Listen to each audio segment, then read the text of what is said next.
తెనాలి చినరావూరులో గడ్డి tractor దగ్ధమైంది. Road పక్కన ఆగి ఉన్న గడ్డి ట్రాక్టర్ నుండి మంటలు చెలరేగడంతో స్థానికులు అగ్నిమాపక అధికారులకు సమాచారం ఇచ్చి మంటలను అదుపు చేయించారు. స్థానిక చినరావూరులో రైల్వే స్టేషన్కు వెళ్లే మార్గంలో 4 రోడ్ల జంక్షన్ వద్ద ఆదివారం మధ్యాహ్నం గడ్డి ట్రాక్టర్ దగ్ధమైంది.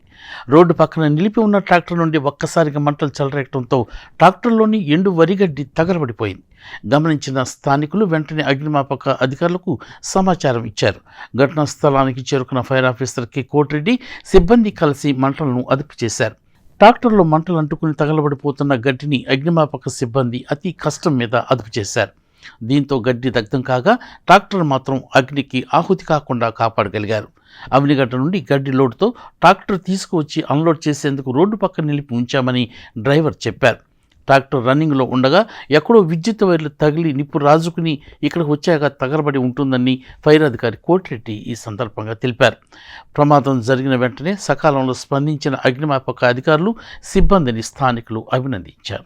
నా పేరు ఎల్ఎఫ్కే కోటిరెడ్డి సార్. తెనాలి ఫైర్ స్టేషన్లో వర్క్ చేస్తున్నాను. చినరావూరు గేటు దగ్గర రైల్వే స్టేషన్ దగ్గర గడ్డి ట్రాక్టర్కి అగ్ని ప్రమాదం జరిగిందని మాకు ఫోన్ ద్వారా తెలియపరిచారు సార్. మేము మా సిబ్బంది సకాలంలో వచ్చేసి ట్రాక్టర్కి ఏం ప్రమాదం లేకుండా గడ్డి వరకే తీసేసి ఆరిపోయాం సార్. ఏం ప్రాణహాని కానీ ఏమీ నష్టం లేదు సార్. ట్రాక్టర్ కూడా